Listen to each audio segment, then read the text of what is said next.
عمران خان کو جب حکومت سے رجیم چینج کے بعد ہٹایا گیا، ایک سائفر کو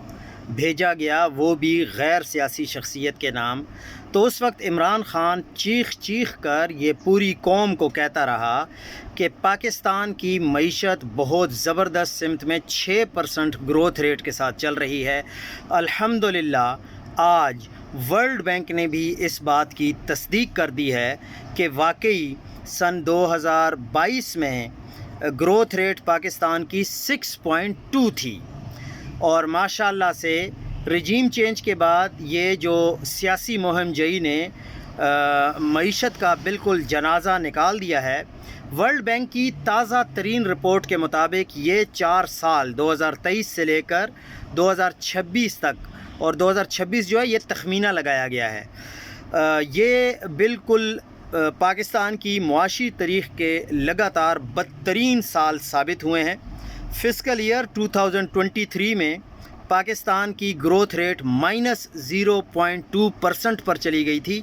24 میں تھوڑی سی بہتر ہو کر 2.5% پر چلی گئی،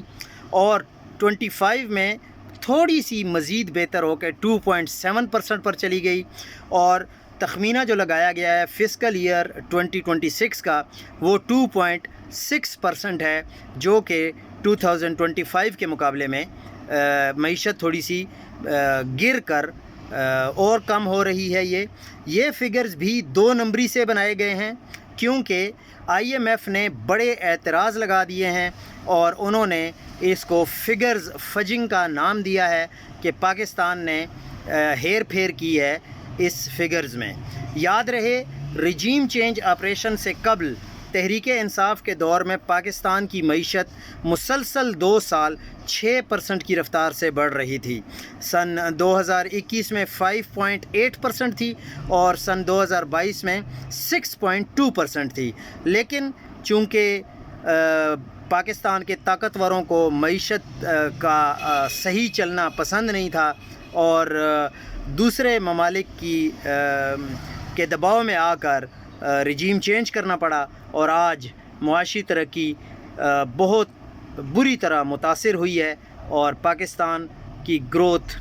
کم ہو رہی ہے، بڑھ نہیں رہی۔ معیشت کو آپ دیکھ لیں کہ جو ملٹی نیشنل کمپنیاں ہیں وہ بھی اپنے کاروبار بند کرنے پر مجبور ہو گئے ہیں۔ پروکٹر اینڈ گیمبل جیسی کمپنی جو کہ ساری دنیا میں استعمال ہو رہا ہے، پاکستان میں بھی تقریباً ہر گھر میں یہ چیزیں استعمال ہو رہی تھیں، وہ بھی اچانک اپنے کاروبار کو بند کر کے جا چکی ہے۔